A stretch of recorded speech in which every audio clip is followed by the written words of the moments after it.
In this lesson, you'll learn how to work with multiple documents in Illustrator and understand a few key considerations that are specific to Illustrator compared to other Adobe programs. So if you want to follow along, go ahead and open up a couple of the support files. I've opened up chad.ai and streetlights.ai.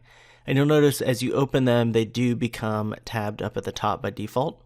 Now we can pull those off the tab if we want. We can just click and drag down, just like in Photoshop or some of the other Adobe programs. And then they become just floating windows, right? And you can click the other one, pull it off there. Now, when you click and drag these around, one thing to take note is if you want to move things from one to the other, for example, if you wanted to take this illustration here, part of it, and put it over there, you can. You don't have to worry about specifically being on a layer.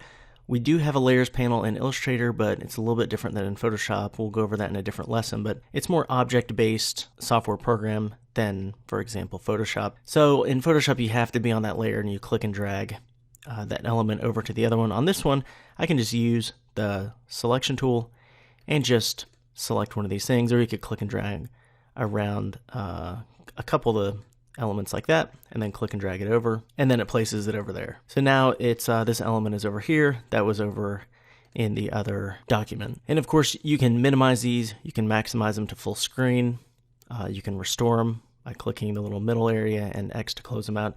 Now, if you want these in a specific area, let's just tab them up to the top again. If you just click and drag them up to the top, when it adds a little blue outline, that's just telling us it's going to tab it up to the top again. And then if you go to Window, I'm going to pull this down a little bit so we can see. If you go to Window, and then there's of course Workspace like from the other lesson, but there's also Arrange. So there's Float in Window, Float All in Window, so they'll all float out like we just had manually, or you can tile them. Or you can just up at the top right here, click that and go to Arrange Documents. And then you've got a couple options, Consolidate All. That just consolidates them to the tab. So if I pull these off and go to Consolidate All, it will tab them all automatically up at the top.